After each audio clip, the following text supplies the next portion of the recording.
Méditation du 13 avril. Son peuple particulièrement précieux. Autrefois, vous étiez spirituellement morts à cause de vos fautes, à cause de vos péchés. Vous vous conformiez alors à la manière de vivre de ce monde. Mais la compassion de Dieu est immense. Son amour pour nous est tel que, lorsque nous étions spirituellement morts à cause de nos fautes, il nous a fait revivre avec le Christ. C'est par la grâce de Dieu que vous avez été sauvés. Éphésiens 2, les versets 1 à 5, Bible en français courant. Notre texte aujourd'hui me rappelle un vieux dicton tiré d'un livre de Wayne Dosick. Il dit que chaque personne devrait toujours porter sur elle deux messages importants dans des poches différentes. Un qui dit « Je ne suis que poussière et cendre » et l'autre « C'est pour moi que Dieu a créé le monde ». Le premier pour quand l'orgueil nous assaille, le second pour quand nous pensons être moins que rien. Très intéressant, n'est-ce pas? Tout comme notre texte pour aujourd'hui qui nous présente d'une part notre pauvre condition de pécheur, digne de mort, et d'autre part notre immense valeur en tant que fils et fille de Dieu, une valeur si élevée que, par amour pour nous, son fils bien-aimé est mort. Qu'est-ce que Dieu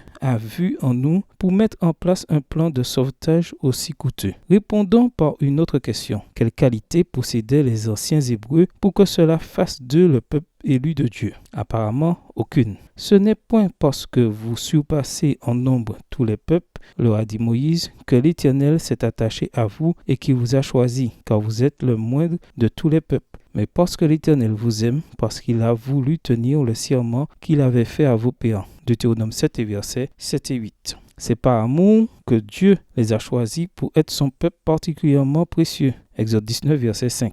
Bible en français courant. Comme nous le savons, ce plan ne s'est pas réalisé parce qu'ils étaient un peuple désobéissant et rebelle. Voir Ésaïe 65, verset 2, Romains 10, verset 21. Le plan de Dieu a-t-il échoué pour autant? Non. Israël a échoué en tant que peuple élu. Cependant, le plan de Dieu tient toujours. Dieu a toujours un peuple. Vous et moi, comme tous ceux qui confessent que Jésus-Christ est Seigneur, à la gloire de Dieu, le Père, en faisons partie. Ce peuple, dit Dieu, est une race élue, un sacerdoce royal, une nation sainte. 1 Pierre 2, verset 9. Ou comme le dit la Bible, en français courant, grâce à l'amour incomparable de Dieu, vous et moi sommes la lignée choisie, la communauté royale de prêtres, la nation qui appartient à Dieu. Il n'y a rien de mieux que cela. Prière. Père Céleste, bien que je sache que je suis poussière et cendre, aide-moi à toujours me rappeler que je suis particulièrement précieux pour toi, que je fais partie de ta famille sur cette terre et que pour moi, tu as créé le monde. Bonne journée à vous et que le Seigneur vous bénisse.